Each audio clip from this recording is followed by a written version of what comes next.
I think I finally have the essence of the Nathan Stubblefield Earth battery, so-called Earth battery, named that way by the Patent Office. He called it a generator, and now I can see why.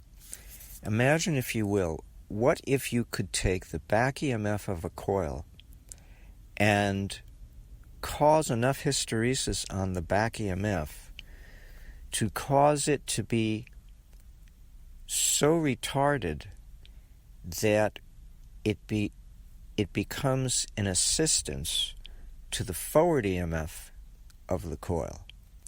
In other words, it's no longer back EMF. It becomes forward EMF to match the forward EMF of the initial inductive response of the coil. So that now you don't have two responses anymore. You only have one. And it's all going in the same direction. So that back EMF that eats up the coil's current and magnetic force now is assisting it.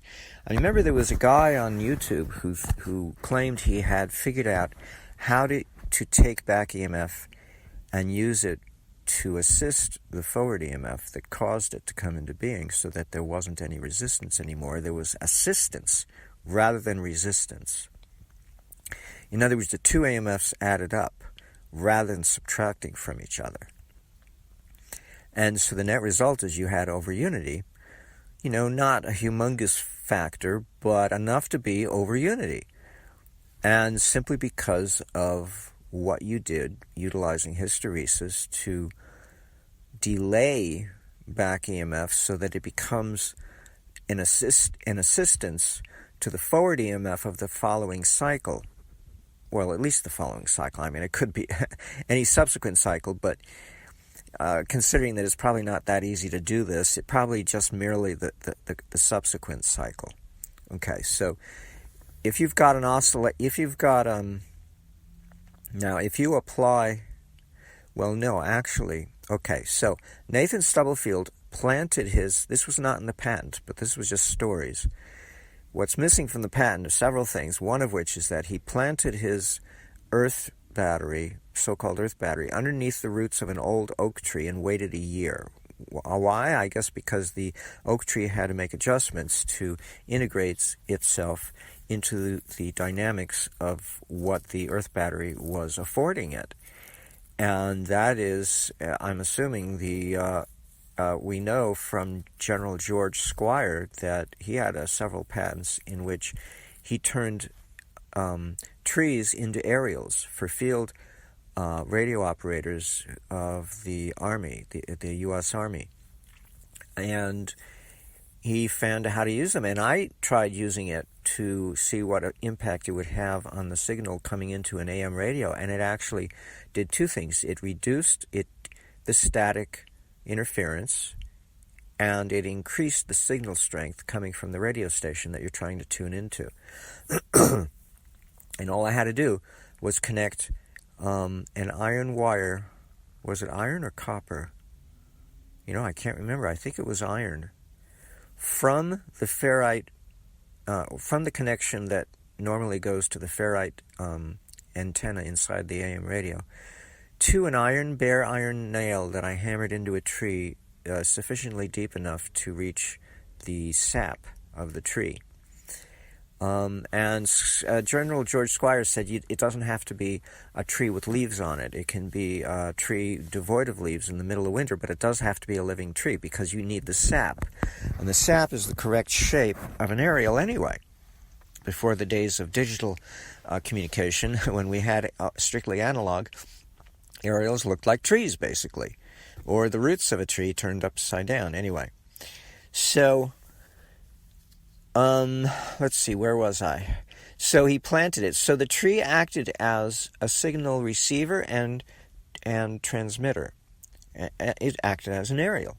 So he's getting all these oscillations, natural oscillations from the environment, piped and collected and concentrated directly into his device. He also was adept at sensing ley lines, geomancy, in which you look for magnetic lines that along the the Earth's surface that enhance magnetic activity. So he's trying to look for any way he can to enhance magnetic activity to feed into his generator, but it's oscillations, it's not DC. Now, he winds 2 coils around the iron bolt core. One is copper covered with a cloth insulator, which he probably covered with a pitch or resin, something to create.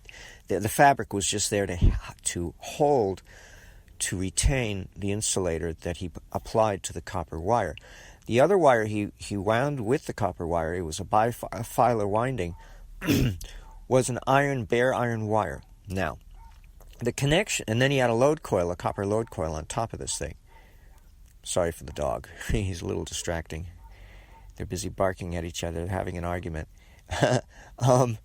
So he didn't specify what all the connections were, and if there are any circuits inside those connections that are not part of the patent disclosure.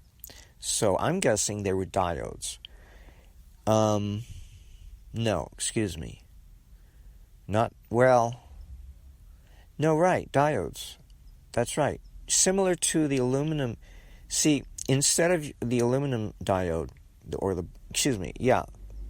borax or the baking soda based aluminum diode, you simply don't use an electrolyte. You use an alkali, such as borax or baking soda, in your connections between the copper wire and the iron wires. So each copper terminal goes to an iron terminal adjacent to it, that it's wound adjacent to, and then the other terminal likewise. So that way you get a loop between the 2 windings, but they go in reverse direction, okay? So I'm guessing that the hysteresis of the iron wire is going to have an impact, a delay impact. It's going to delay the back EMF applied to it by the copper winding. And that means it may, or maybe his connections were the other way. It all depends on how this hysteresis thing of the iron impacts the copper when they're connected together as a loop. So either adjacent terminals are connected or they're crossed you go to the opposite terminal. Whatever is required to get this thing to overlap, to reinforce the back EMF, for the back EMF to overlap and reinforce the forward EMF.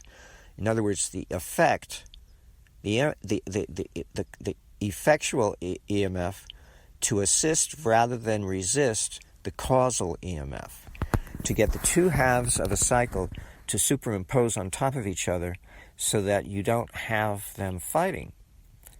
You have them assisting each other, and you've literally, I guess you will have managed to turn, without the use of diodes per se, you will have managed to turn an oscillating circuit into a DC circuit,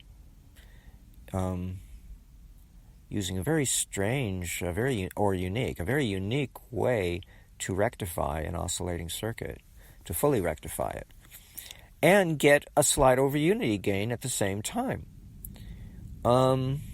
So I can see, because it's slight, he had to take advantage of increasing, using other techniques to help increase the power output.